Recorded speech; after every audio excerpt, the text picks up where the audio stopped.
Hi, welcome to Cubs and Culture for January 21st, 2018. Today's is going to be pretty much an unhinged rant because of how annoyed I am at the situation. I'm not even really bothering with visual. Enjoy the flowers.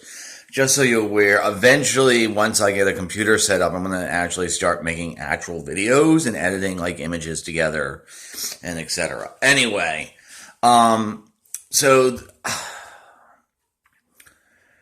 once again, in the course of my life, and I'm a young person, I'm only, let's just say 34, the government has been shut down. This has happened 4 times that I can recall off the top of my head, in 96 and 97, or maybe it was, 95, 96. And then 2013, and then yesterday. Because once again, the fucking Republicans and fucking Democrats can't get together to pass a bill to fund the fucking government, the basic fucking services. This sort of playing real politic with people's lives really pisses me off.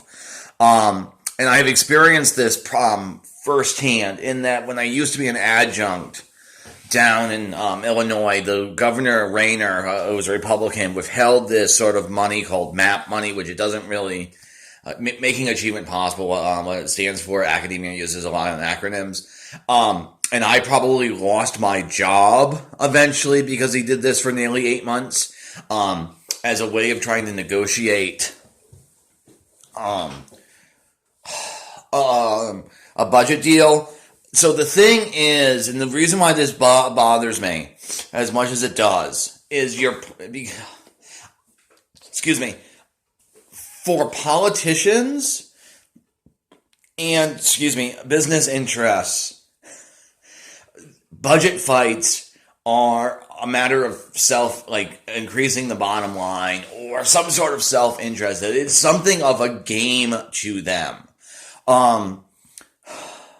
Where they'll trade higher education money for infrastructure money. But the thing is, because the way in which our lives are so intertwined with government, you're not every single budget decision has consequences for someone. And sometimes those consequences can be pretty mild. Again, we'll just use Bill Gates. If Bill Gates' taxes go up 1%, his life projects are virtually unaffected. If, as happened in my case, Illinois cuts public state university funding, adjuncts got fired, despite the fact that I was making $2,000 a class or $4,000 a semester. Okay? And the reason why this bothers me as much as it does, is there's a way of defining liberty as non-domination. Now, liberty is sort of a controlling value within liberalism. And libertarianism, a bunch of other prevailing ideologies at the moment. But a lot of the arguments are around the extensive liberties. This is more off to the side. Okay, so most people define, as Hobbes did, that liberty depends upon the silence of the law, which means liberty is non-interference. So you are free insofar as no one's interfering with you, i.e. you are free from government. If there's not a regulation that exists, people are free. Okay, domination refers more to the ability to mess with people's lives with impunity or legally, even if they don't actually do so. And so sort of the way in which Philip Pettit is the guy who kind of revitalized this definition. The example he uses is, imagine 2 slave owners. If you've seen 12 Years a Slave, you can kind of use the 2 guys from that movie. The 2 owners from that movie. Slave owner A treats his slaves much more like workers other than paying them. He has reasonable hour. He doesn't employ cruel taskmasters. He doesn't rape female slaves, etc. He doesn't physically abuse them, et cetera, et cetera, et cetera. He's just treating them basically as workers without paying them. Like something like Benedict Cumberbatch in 12 Years a Slave. Slave owner B is completely cruel and an asshole and a jackass, and he rapes female slaves. He constantly beats his slaves, et cetera, et cetera, et cetera.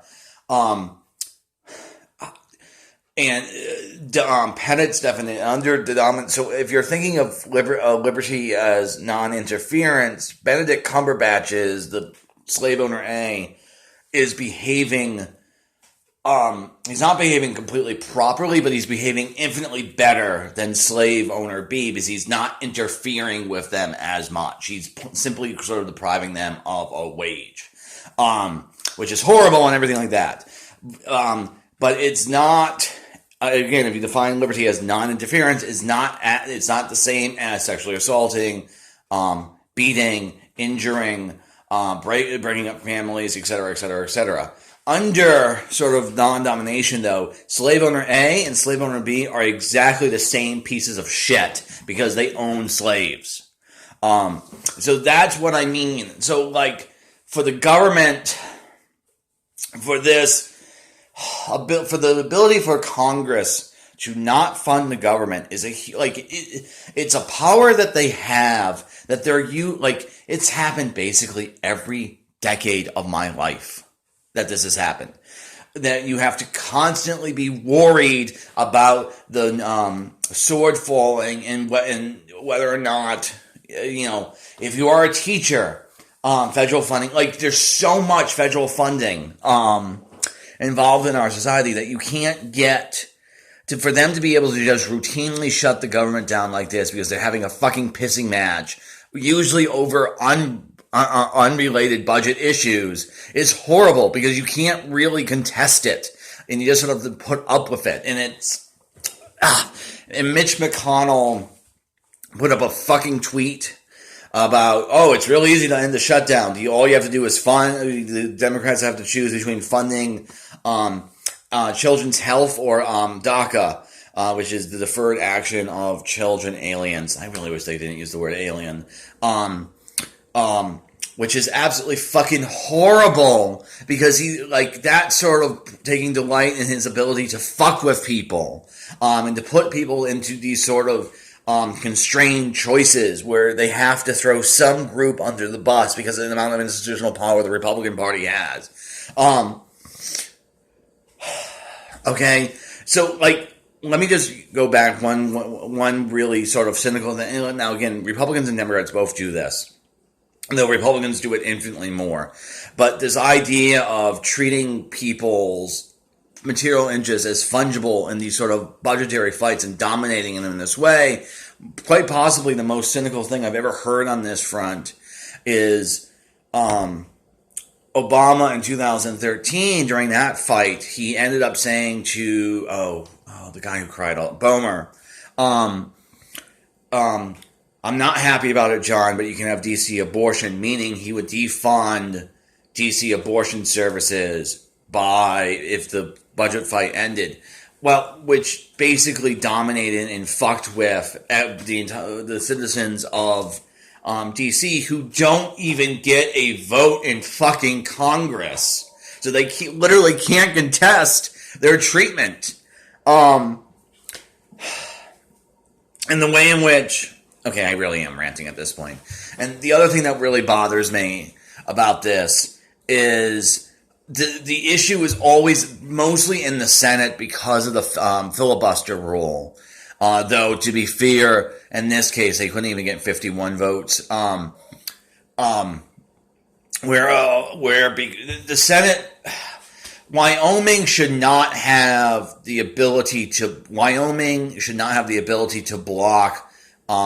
fully what California wants, but the way in which it's balanced in the Senate because of every state having 2 senators, it only takes a handful of really small states to fuck with the majority of the population in this country who depends upon government services.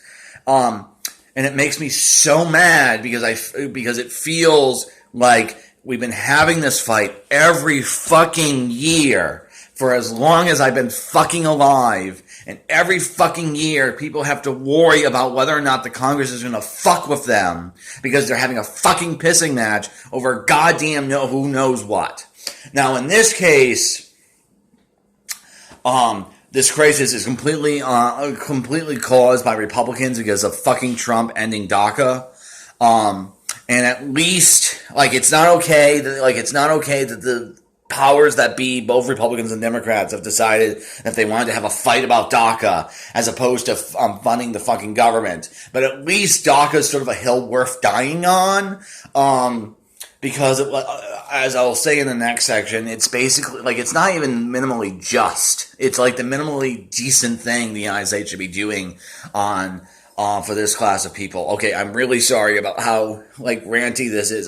This really upsets me because it happens every goddamn year. It's the